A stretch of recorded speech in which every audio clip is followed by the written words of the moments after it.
Hello friends, welcome to the Sneha e-medical classes. Today we will discuss regarding abortion. First, we will discuss about what is the abortion. Abortion is the termination of pregnancy before the fetus reach viability. Abortion क्या होता है, इसमें क्या किया जाता है, pregnancy को terminate किया जाता है, मतलब प्रेगनेंसी को इसमें ख़त्म किया जाता है या फिर प्रेगनेंसी अपने कुछ रीजंस की वजह से जो टर्मिनेट हो जाती है अपने आप ही। इसमें प्रोडक्ट जो है, फीटस जो है वो अपने वायबिलिटी पीरियड तक नहीं पहुंच पाता, उसके पहले क्या हो जाता है, फीटस का जो है वो टर्मिनेशन हो जाता है, प्रेगनेंसी का टर्मिनेशन हो जाता है। इसका जो पीरियड रहता है वो कितना रहता है, 20 to 24 वीक्स ऑफ जस्टेशन तक जो है इसका पीरियड रहे, या फिर इसका वेट 500 ग्राम से कम इसका जो है वो क्या है, वेट है। ठीक है, 500 ग्राम से अगर इसका वेट लेस देन रह रहा है तो इसको हम क्या कहते हैं, अबॉर्शन। या फिर 20 to 24 वीक्स ऑफ जस्टेशन है उसके, तो उसको हम क्या कहेंगे, अबॉर्शन। इट में अकर स्पॉन्टेनियसली मिसकैरेज और टू बी इंड्यूस। ये अलग अलग तरीके से हो सकता है, अपने आप भी हो सकता है या फिर इसको हम इंड्यूस करा सकते हैं। कुछ सर्टेन फैक्टर्स की वजह से इसको अपने आप भी कराया जा सकता है या फिर ये अपने आप से भी हो सकता है। इसके टाइप्स क्या होते हैं, इसके 2 टाइप्स रहते हैं। कौन कौन से हैं टाइप्स के अबॉर्शन होते हैं, स्पॉन्टेनियस अबॉर्शन होता है, इंड्यूस्ड अबॉर्शन होता है। स्पॉन्टेनियस मतलब अपने आप को सर्टेन रीज़न की वजह से, कोई फीटल फैक्टर या मैटरनल फैक्टर की वजह से, कोई रीज़न की वजह से क्या हो रहा है, अबॉर्शन हो रहा है, तो उसको स्पॉन्टेनियस बोलते हैं।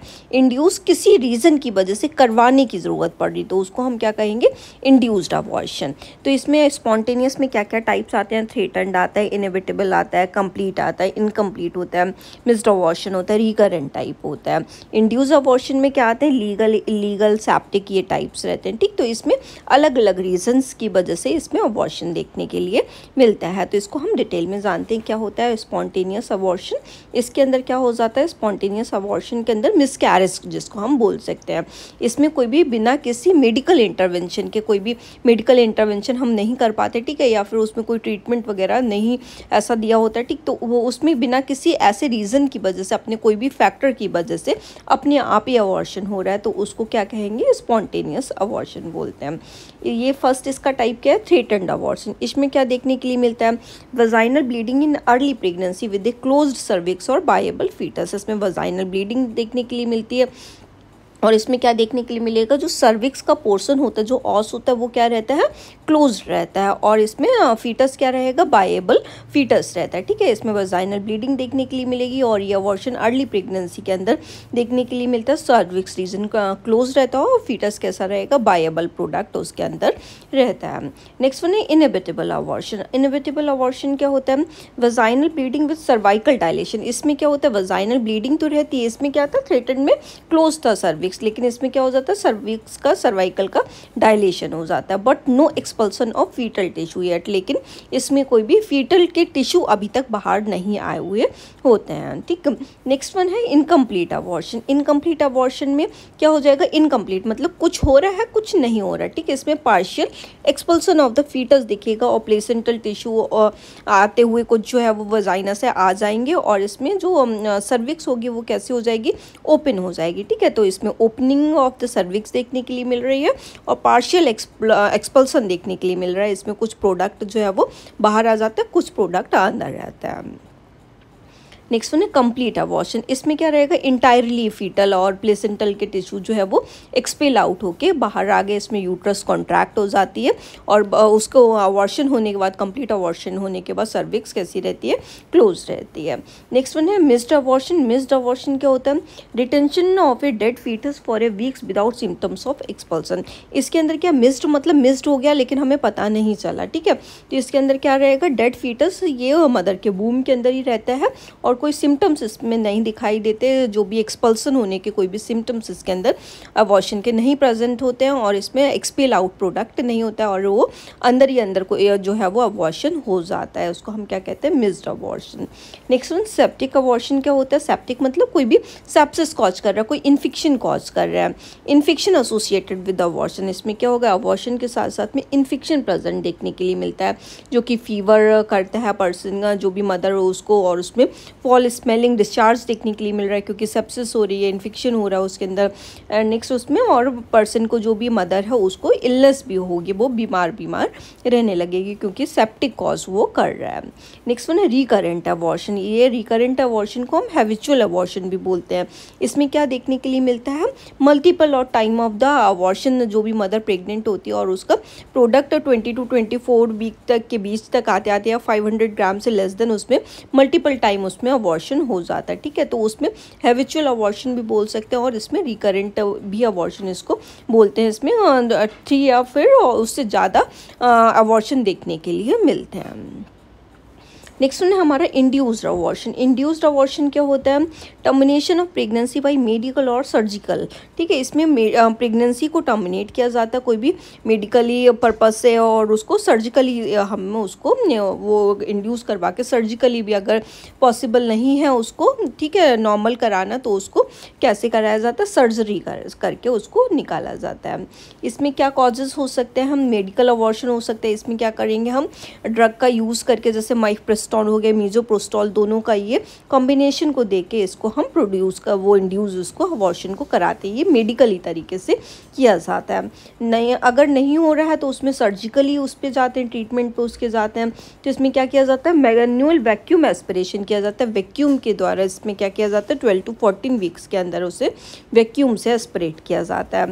नेक्स्ट डायलिटेशन एंड क्यूरेटेज किया जाता है। ये फर्स्ट ट्राइमेस्टर सर्जिकल इवैक्यूएशन किया जाता है। फर्स्ट ट्राइमेस्टर के अंदर मदर चल रही है, मतलब ये 12 वीक के समथिंग का है, ठीक है। तो इसमें अगर फर्स्ट ट्राइमेस्टर में अगर मदर है तो उसको सर्जिकली इसको डायलेट करके और क्यूरेटेज करके उसको निकाला जाता है। नेक्स्ट वन है डायलेशन एंड इवैक्यूएशन किया जाता है। ये सेकेंड ट्राइमेस्टर ऑफ अबॉर्शन के लिए डायलेशन एंड इवैक्यूएशन किया जाता है।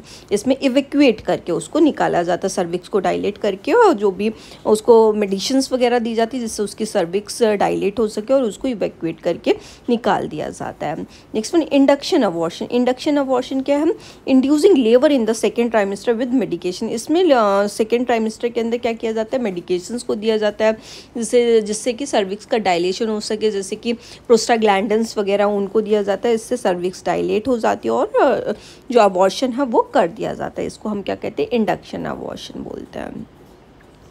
नेक्स्ट वन, अबॉर्शन के क्या कॉजेज़ हो सकते हैं, किन रीजंस की वजह से अबॉर्शन करना पड़ सकता है। तो सब कुछ इसमें मैटरनल कॉजेज़ होते हैं, जिसमें कि जेनेटिक एंड क्रोमोजोमल एबनॉर्मलिटी हो सकती है। अगर कोई भी मदर को कोई भी क्रोमोजोम की प्रॉब्लम है, ठीक है, तो ये इसमें स्पॉन्टेनियस अबॉर्शन देखने के लिए मिलता है। मतलब उसे पता ही नहीं होगा कि उसका अबॉर्शन हो जाएगा, अपने आप ही हो जाता है, ठीक है। तो ये क्रोमोजोम्स में अगर किसी के प्रॉब्लम है तो 50 to 60% उन मदर में चांसेस रहते हैं कि उनका अबॉर्शन होने के चांसेस रहेंगे।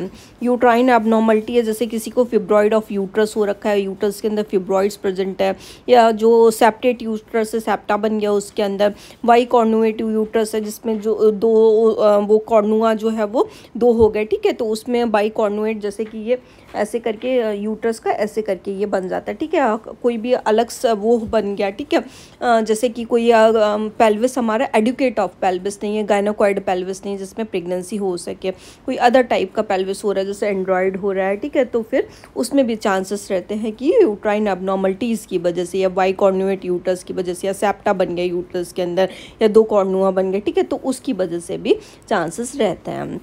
नेक्स्ट वन, कोई इन्फेक्शन हो रहा है जैसे कि टॉक्सोप्लाज्मोसिस हो रहा है, रूबेला हो रहा है, या साइटोमेगैलो वायरस या हर्पिस वायरस, ये जो है बहुत प्रोबेबल होते हैं कि ये इन्फेक्शन को कॉज करते हैं और ये प्रेगनेंसी इसमें रह नहीं पाती है, इसमें अबॉर्शन देखने के लिए मिलता है। नेक्स्ट वन, एंडोक्राइन डिसऑर्डर्स की वजह से, जैसे कि कोई डायबिटीज़ मेलाइटस से मदर सफ़र कर रही है, हाइपोथायरॉयडिज्म उसको हो रहा है, या फिर ल्यूटियल फेज़ में कोई भी जो लूटियल फेज़ होती है जिसमें ओवुलेशन देखने के लिए मिलता है, ठीक है। तो उसमें जो लूटियम बनता है, कॉर्पस लूटियम बनता है, वो उसमें कोई भी डिफेक्ट होने के लिए देखने के लिए मिल रहा है, ठीक। तो उस टाइम पे भी क्या हो सकता है, उस रीजंस की वजह से भी एंडोक्राइन, जब हार्मोनल बैलेंस नहीं रह रहा है तो उस रीजंस की वजह से भी अबॉर्शन हो जाते हैं। ऑटो इम्यून डिसऑर्डर हो रहा है, कोई मदर है एंटी फॉस्फोलिपिड सिंड्रोम से सफ़र कर रही है, या फिर कोई भी उसे इम्यूनिटी की प्रॉब्लम, जिसकी बॉडी की सेल्स उसकी अपने आप की सेल्स को डिटेक्ट नहीं कर पा रही, खुद की सेल को ही इम्पैक्ट कर रही हैं, खुद की सेल को ही इनगल्फ करने करने लग रही हैं, ठीक है, जैसे और सिस्टमेटिक ल्यूपस एरिथेमेटस या फिर एंटी फॉस्फोलिपिड सिंड्रोम हो रहा है, जिसकी खुद की वो सेल ने खुद को ही अटैक कर दिया, जैसे कि बच्चे की सेल्स को नहीं समझ पाई तो वो क्या कर देती है, अबॉर्शन को कॉज करवा देती हैं, वो एज ए फॉरेन समझ के क्या करा देंगे, उनको ही अटैक कर देती हैं और उसकी वजह से क्या देखने के लिए मिलता है, अबॉर्शन देखने के लिए मिलता है। नेक्स्ट, ट्रॉमा की वजह से कोई एक्सीडेंटल इंजरी हो गई या किसी के मदर के साथ में डोमेस्टिक वायलेंस वगैरह हुआ किसी फीमेल के साथ में, तो उसकी वजह से हो सकता है। मदर माल नरिशमेंट से सफ़र कर रही है और उसकी लाइफ स्टाइल का कोई फैक्टर ऐसा है, जैसे वो स्मोकिंग कर रही है, अल्कोहल ले रही है, ड्रग अब्यूज़ वगैरह कर रही है, तो उसकी वजह से भी अबॉर्शन देखने के लिए मिल सकता है। नेक्स्ट, कोई भी इम्यूनोलॉजिकल फैक्टर की वजह से, जैसे कि बॉडी की सेल्स खुद ही को रिजेक्ट कर रही हैं, ठीक है, मैटरनल फीटल इम्यून खुद का ही रिजेक्शन हो रहा है, मदर की बॉडी बच्चे को एक्सेप्ट ही नहीं कर पा रही, तो उसकी वजह से भी अबॉर्शन देखने के लिए मिल सकता है। फीटल के भी कॉज हो सकते हैं, जैसे कोई क्रोमोसोमल एबनॉर्मलिटी हो गई है, ठीक, तो जैसे कि बच्चा को ट्राइसोमी हो रही है, मोनोसोमी एक्स हो रही है, ठीक है, पॉलीप्लॉइडी हो रही है, अगर तो ऐसी किसी भी क्रोमोसोम्स में प्रॉब्लम आ रही है, ठीक है, ट्राइसोमी या मोनोसोमी सिंगल क्रोमोसोम देखने के लिए मिल रहा है, मल्टीपल्स देखने के लिए मिल रहा है, तो उस रीजंस की वजह से भी क्या हो सकते हैं, अबॉर्शन हो सकते हैं। कंजनाइटल प्रॉब्लम है, बच्चे को वूम के अंदर ही कोई कंजनाइटल एबनॉर्मलिटी हो गई, वो रीज़न हो सकता है। कोई न्यूरल ट्यूब डिफेक्ट हो गया, जैसे स्पाइना बाइफिडा, स्पाइना ऑकल्टा वगैरह, कुछ भी ऐसा देखने के लिए मिल रहा है, तो उसमें भी अबॉर्शन होने के चांसेस होते हैं। नेक्स्ट वन, इन्वायरमेंटल कॉज, जैसे कि रेडिएशन के एक्सपोजर में अगर मदर आ गई है तो, या केमिकल टॉक्सिन के कोई भी एक्सपोजर, जैसे पेस्टिसाइड, हैवी मेटल्स वगैरह उसके अंदर इनगल्फ कर लिया उसने, तो उस रीज़न की वजह से, या कोई भी ऐसी टेरेटोजेनिक ड्रग जैसे कि आइसोट्रेटियोनियन या थैलियोडोमाइडा वगैरह, ऐसी कोई ड्रग वगैरह ले ली जो टेरेटोजेनिक इफेक्ट बच्चे के ऊपर कर रही है, तो वो एक पॉइजनस की जैसे काम करती है उसके लिए, तो उसकी वजह से भी क्या हो सकता है, बच्चा अबॉर्ट हो सकता है। नेक्स्ट वन, इसमें सिम्टम्स क्या रहेंगे, और अगर अबॉर्शन हो जाता है तो वजाइनल ब्लीडिंग देखने के लिए मिलती है, पहले लाइट स्पॉटिंग देखने के लिए मिलेगी, फिर ये हैवी ब्लीडिंग में विद क्लॉट्स ये कन्वर्ट हो जाती है। मदर को एब्डोमिनल पेन रहेगा, बहुत ज़्यादा क्रैम्प्स दे के उसको पेन फील होंगे, जैसे बिल्कुल कॉन्ट्रैक्शंस आ रहे हैं। पैसेज ऑफ फीटल और प्लेसेंटल टिश्यू, इसमें फीटल के टिश्यू, प्लेसेंटा के टिश्यूज़ देखने के लिए मिलेंगे जब वजाइनल ब्लीडिंग होगी, क्लॉथ देखने के लिए मिलेंगे, फीटल का मूवमेंट होगा वो एब्सेंस हो जाएगा, अगर लग रहा है वहाँ पे कि फीटल के मूवमेंट फील होने लगे, तो अगर अबॉर्शन हो जाएगा, ठीक है, जैसे सेकेंड ट्राइमेस्टर वगैरह मूवमेंट वगैरह प्रॉपर करने लगता है बच्चा, ठीक, तो उस टाइम पे क्या देखने के लिए मिलेगा, फीटल मूवमेंट बिल्कुल फील नहीं होंगे। Fever and the fall smelling discharge, अगर कोई भी इन्फेक्शन वगैरह प्रेजेंट रह रहा है तो मदर को फीवर भी आ सकता है, जो डिस्चार्ज हो रहा है वजाइना से उसमें फॉल स्मेलिंग वगैरह भी देखने के लिए मिल सकती है। नेक्स्ट हमें डायग्नोसिस कैसे करना है अबॉर्शन को, हमें क्लिनिकली एग्जामिनेशन करके हम उसको डायग्नोस कर सकते हैं, जैसे एब्डोमिनल एग्जामिनेशन उसका किया, ठीक है, कि उसका कितना साइज़ है, यूट्रस का कितना साइज़ है, कंसिस्टेंट है कि नहीं है, क्या जस्टेशनल एज हो रही है उसकी, कितने वीक्स पे वो पहुंच गई थी, तो उसका एब्डोमिनल एग्जामिनेशन किया जाएगा। पेल्विक एग्जामिनेशन भी करेंगे, उसका सर्विक्स का स्टेटस देखेंगे कि क्लोज है सर्विक्स की, ओपन है सर्विक्स, उसका जो प्रोडक्ट था, मतलब फीटस जो था वो अंदर प्रेजेंट है कि नहीं है, बाकी बाहर एक्सपेल आउट होके आ गया, ठीक है, तो उसमें प्रेजेंस प्रोडक्ट का कंसेप्शन का देखेंगे कि प्रेजेंट है कि नहीं प्रेजेंट है, तो उसमें पेल्विक एग्जामिनेशन पूरी तरीके से उसका करेंगे। नेक्स्ट इन्वेस्टिगेशंस भी हम करा सकते हैं, उसके लिए हम कंफर्म करने के लिए सोनोग्राफी जैसे अल्ट्रासाउंड वगैरह कराते हैं, इसमें ट्रांसवेजाइनल भी करा सकते हैं, abdominal region, trans abdominal region से भी करा सकते हैं। इसमें प्रोडक्ट की हम वायबिलिटी चेक कर सकें कि फीटल की हार्ट बीट प्रेजेंट हो रही है कि नहीं प्रेजेंट हो रही है। नेक्स्ट इसमें मिस्ड अबॉर्शन हुआ है कि इनकम्प्लीट अबॉर्शन हुआ है, किस टाइप का अबॉर्शन हुआ है उसको ये आइडेंटिफाई कर सकें। जो भी इसका प्रोडक्ट था वो अभी रिटेन्ड है कि नहीं है, उसको भी आइडेंटिफाई करने के लिए रिटेन प्रोडक्ट को, जो कंसेप्शन का प्रोडक्ट था वो अभी वूम के अंदर प्रेजेंट है कि नहीं प्रेजेंट, ऐसा तो नहीं कहीं मिस्ड अबॉर्शन था या इनकम्प्लीट अबॉर्शन था, तो उसमें कोई प्रोडक्ट वगैरह तो नहीं रह गया, इसलिए भी क्या की जाती है, यूएसजी करवाते हैं।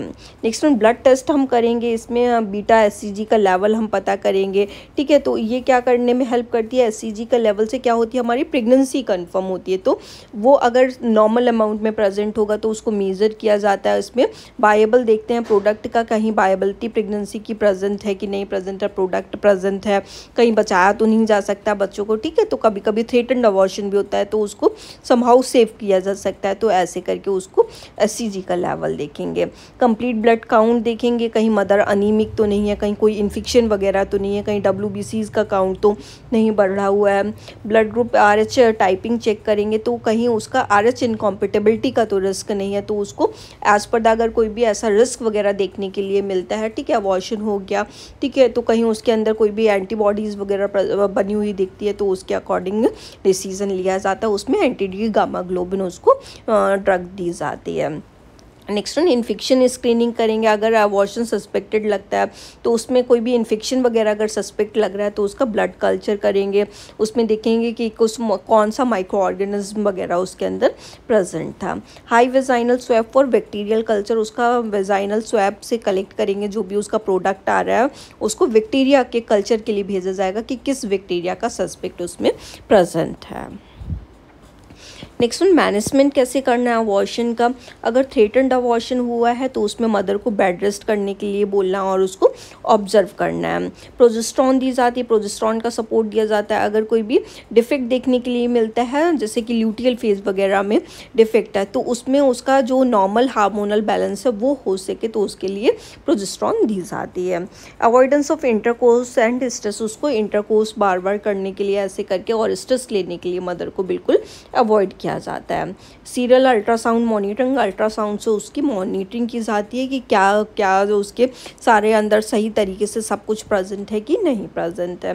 ट्रीटमेंट ऑफ अंडरलाइंग कॉज, उसके रीज़न क्या थे, क्या किस रीज़न की वजह से थ्रेटन्ड अबॉर्शन उसको हुआ, ठीक है। तो इसमें क्या होता है थ्रेटन मतलब डराता है एक तरीके से अबॉर्शन, तो उसका सारा कुछ रीजंस पता किए जाते हैं कि एक तरीके से ये क्यों हो रहा है, हल्की हल्की स्पॉटिंग देखने के लिए मिलती है, ठीक है। तो इसमें समहाउ अबॉर्शन नहीं होता, प्रोडक्ट क्या रहता है अंदर रहता है, हल्की लाइटली स्लाइट वजाइनल ब्लीडिंग देखने के लिए मिलती है। तो इसमें इन्फेक्शन के चांसेस तो नहीं है, ठीक है। तो कुछ सी ऐसे रीज़न की वजह से क्यों देखने के लिए मिल रहा है, इसके लिए क्या ट्रीटमेंट करना है, ठीक है। हार्मोनल इम्बैलेंस की वजह से देखने के लिए मिल रहा है तो सब कुछ इसमें इसका ट्रीटमेंट भी डिसाइड करते हैं, रीज़न भी उसका पता करते हैं और उस रीज़न को दूर करते हैं। नेक्स्ट वन है इनएविटेबल और इनकम्प्लीट अबॉर्शन। इसमें एक्सपेक्टेंट मैनेजमेंट क्या होगा, इसमें देखेंगे कि मिनिमल ब्लीडिंग हुई है या फिर ज़्यादा ब्लीडिंग हुई है तो उसमें क्या देखने के लिए मिल रहा है वो हम असेस करेंगे। वाइटल्स को स्टेबल हमें करना होता है। इसमें मेडिकल मैनेजमेंट में मदर को मीजोप्रोस्टॉल देंगे 800 माइक्रोग्राम, वजाइनली भी देते हैं और सबलिंगुअल भी दे सकते हैं ताकि जो भी प्रोडक्ट है जो अंदर प्रोडक्ट रह गया वो बिल्कुल बाहर आ सके। सर्जिकल मैनेजमेंट करेंगे, अगर मेडिकली देखने में लग रहा है कि ये प्रोडक्ट बाहर नहीं आया, इनकम्प्लीट आया, तो उसका मैनुअल वैक्यूम एस्पिरेशन किया जाता है ताकि उसको पूरा जो प्रोडक्ट अंदर रह गया उसको एस्पिरेट करके बाहर वैक्यूम के थ्रू निकाला जा सके। डायलेशन एंड क्यूरेटेज करते हैं, डायलेट करके उसको क्यूरेटेज के थ्रू जो है वो उसको पूरा प्रोडक्ट बाहर निकाला जाता है। उसको पीसेस करके छोटा छोटा टिश्यूज उसके पार्ट्स में निकाले जाते हैं ताकि प्रोडक्ट को कंप्लीट बाहर निकाला जा सके। अगर ये प्रोडक्ट अंदर रह गया तो ये इन्फेक्शन वगैरह कॉज करता है, इवन मदर की लाइफ थ्रेटनिंग कंडीशन भी हो सकती है। नेक्स्ट वन कंप्लीट अबॉर्शन हो गया तो ये सब कुछ तो करना ही है, उसको कंप्लीट ऑब्जर्व करना है, उसको फॉलोअप करना है, कोई प्रॉब्लम तो नहीं अराइज हो रही है। अल्ट्रासाउंड करेंगे कि उसको कंफर्म करने के लिए उसका जो प्रोडक्ट है वो कहीं कुछ टिश्यूज़ वगैरह कोई प्लेसेंटा का पार्ट वगैरह अंदर तो नहीं रह गया। मिस्ड अबॉर्शन अगर हुआ है तो उसको मेडिकल मैनेजमेंट में हम माइफ्रेस्टोन और मीजोप्रोस्टॉल ड्रग देते हैं, ठीक है। तो इसमें उसको पूरा ये क्या कर देती है आर्टिफिशियली वे से जितना प्रोडक्ट अंदर है उसको ये बाहर निकाल देती है। सर्जिकली इवैक्यूएट भी कर सकते हैं, इसमें सर्वाइकल डायलेटेशन एंड क्यूरेटेज इसमें किया जाता है। और डायलेटेशन एंड इवैक्यूएशन जो ये इवैक्यूएशन होता है वैक्यूम इवैक्यूएशन इसमें वो किया जाता है। नेक्स्ट वन अगर सेप्टिक अबॉर्शन अगर उसको हो रहा है तो मदर को हॉस्पिटलाइज करना है, उसको IV एंटीबायोटिक्स देनी है ताकि इन्फेक्शन वगैरह जो है वो कम हो सके। सर्जिकली इवैक्यूएशन किया जाता है अगर ज़रूरी लगता है कहीं वो प्रोडक्ट कम्प्लीटली वे में बाहर नहीं आया उसकी वजह से कोई सेप्टिक फैला है, ठीक है, तो उसको इवैक्यूएट करके बिल्कुल बाहर निकाला जाता है अगर ज़रूरत है तो। सपोर्टिव केयर देंगे, मदर को IV फ्लूइड्स देते हैं, ब्लड ट्रांसफ्यूज़न देते हैं। अगर कहीं मदर वो एनीमिक वगैरह है तो उसको ब्लड ट्रांसफ्यूज़ किया जाता है और वो मदर हाइड्रेटेड रहे, उसके वाइटल्स नॉर्मल रहे तो उसके लिए IV फ्लूइड्स उसको दिए जाते हैं। नेक्स्ट वन, रिकरेंट अबॉर्शन अगर हुआ है तो बार बार अगर जैसे कि अबॉर्शन देखने के लिए मिल रहा है, ठीक है, जैसे कि 3-4 टाइम्स अबॉर्शन उसका हो चुका है या उससे ज़्यादा बार अबॉर्शन हो चुका है, तो उसमें उसको जेनेटिक काउंसलिंग दी जाती है। उसके क्या रीजंस की वजह से, क्या प्रॉब्लम अराइज होने की वजह से जीन में हो रही है, तो उसका पूरा पता करने के लिए क्या पेरेंट्स के जीन क्या इन्वॉल्वमेंट है, किसकी वजह से ऐसा हो रहा है, तो उसके लिए क्या करते हैं, जेनेटिक काउंसलिंग देते हैं। Correction of the uterine abnormality, uterine abnormality अगर कोई हो रही है, सेप्टोप्लास्टी हो रही है या फिर मायोमेक्टमी करनी है, ठीक है, अगर सेप्टा में कोई प्रॉब्लम थी तो उसको रिपेयर कराया जाता है, ठीक है। अगर कोई उसके अंदर प्रॉब्लम हो रही थी, उसको जैसे कि फिब्रॉइड वगैरह उसको हो रहा था, तो उसके लिए हम क्या करते हैं, फिब्रॉइड वगैरह को रिमूव करने के लिए मायोमेक्टमी की जाती है।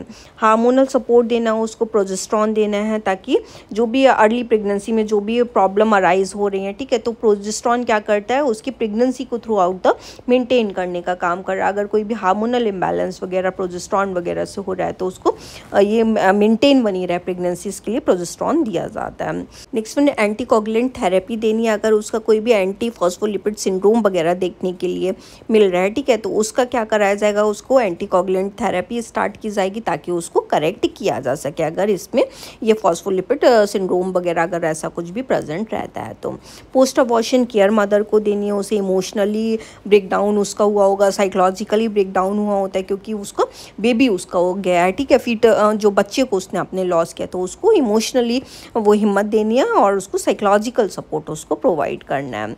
कॉन्ट्रासेप्टिव काउंसलिंग देंगे ताकि फ्यूचर जो प्रेगनेंसी है, डिज़ायर्ड प्रेगनेंसी है, वो अचीव कर सके। तो उसमें बीच में जैसे कि समटाइम्स अगर अबॉर्शन तुरंत हुआ है तो मदर हेल्दी हो जाए, तो उसके लिए कुछ गैप रखना ज़रूरी होता है, तो उसमें फ्यूचर की डिज़ायर्ड प्रेगनेंसी जो है वो सही से रहे, हेल्दी रहे, तो उसके लिए कॉन्ट्रासेप्टिव मेथड को चूज़ करने के लिए उसको काउंसलिंग प्रोवाइड करेंगे कि क्या बेस्ट कॉन्ट्रासेप्टिव वो चूज़ कर सकती है। फॉलोअप करेंगे, अल्ट्रासाउंड करेंगे और उसका एससीजी का मॉनिटरिंग करेंगे कि कहीं प्रेग्नेंट तो नहीं है, ठीक है, तो उसमें जो है अल्ट्रासाउंड किया जाता है कि कुछ भी एबनॉर्मलिटी वगैरह तो अराइज नहीं हो रही है, सब हेल्दी वेल्दी है यूट्रस के अंदर की नहीं है, मदर की यूट्रस प्रॉपर तैयार हो गई है, प्रिपेयर हो गई है फिर से प्रेगनेंसी के लिए, ठीक, कोई ऐसा तो नहीं जो पास्ट की कोई एबनॉर्मलिटी वगैरह तो नहीं रह गई, ठीक, तो उसमें सब कुछ वेल एंड गुड है, तो उसके लिए एससीजी का लेवल, बीटा एससीजी का लेवल मॉनिटर किया जाता है और उसका अल्ट्रासाउंड करके फॉलोअप करते हैं ताकि उसकी जो यूट्रस है वो अच्छी तरीके से प्रिपेयर हो सके नेक्स्ट प्रेगनेंसी के लिए। RH इम्यूनोग्लोबिन दिया जाता है इसके अंदर, अगर कोई भी मदर RH नेगेटिव है, अगर जो फीटस था वो RH पॉजिटिव है, तो उसका RH इम्यूनोग्लोबिन भी देखा जाता है, तो उसके अकॉर्डिंग देखा जाएगा कि उसको कहीं एंटी-डी गामा ग्लोबिन वगैरह तो रिक्वायर्ड नहीं है, मदर प्रेग्नेंट हो सकती है कि नहीं हो सकती, तो उसके अकॉर्डिंग डिसीजन लिया जाता है on the basis of the RH incompatibility.